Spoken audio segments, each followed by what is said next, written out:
Приветствую вас на своем канале по изучению основ работы Primavera PSX.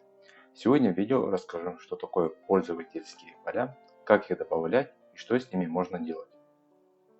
Запускаем PS6, заходим в любой проект или создаем новый. Выбираем вкладку «Общие», «Пользовательские поля».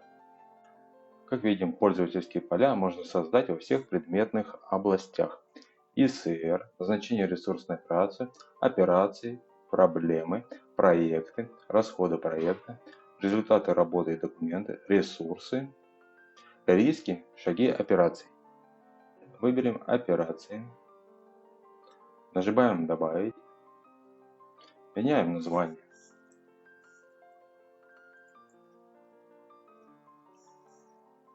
Оно перескочило вниз. И смотрим, какие типы данных мы можем создать для данного поля. Cost – это стоимостные показатели, которые будут указываться с наименованием валюты. Start date, finish date. Эти данные можно использовать для создания колбасок, баров в окне диаграммы Ганта.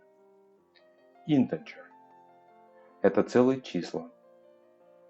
Текст – это текст не более 255 символов. Индикатор – это значки. И число – здесь можно записывать не целые числа.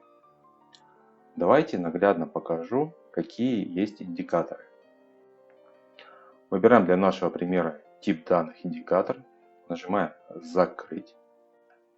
В поле данных операции добавляем нашу колонку.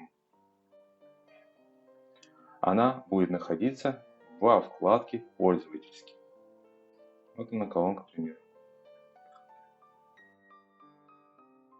Вот такие вот значки можно добавлять. С помощью глобальных замен можно задать какое-то логическое правило для показа данных значков. Если не видели видео о глобальных заменах, вот ссылка на него.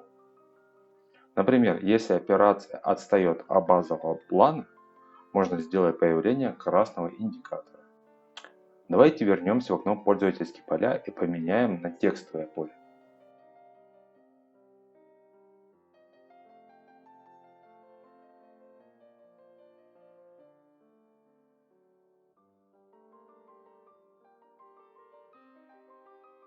Теперь данную колонку можно вводить только текстовые значения.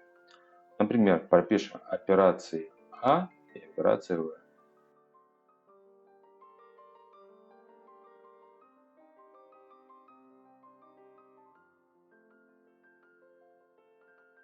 По пользовательским колонкам также можно сортировать.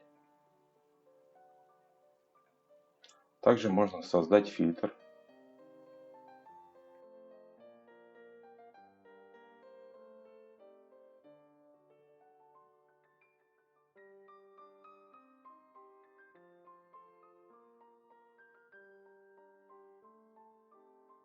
А также группировать и сортировать.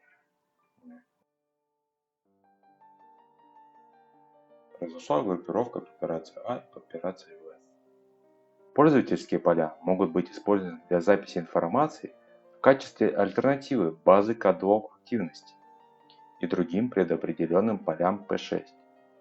Также данные в пользовательские поля можно импортировать из других источников, и в отличие от кодов, они не должны существовать в базе данных перед импортом. Также, например, если импортируете данные, то можно вначале импортировать в пользовательские поля, посмотреть, все ли корректно, и потом уже с помощью глобальной замены откорректировать данные. На этом видео о пользовательских полях я закончу. Спасибо за внимание, ставьте лайки, подписывайтесь на канал. До новых встреч!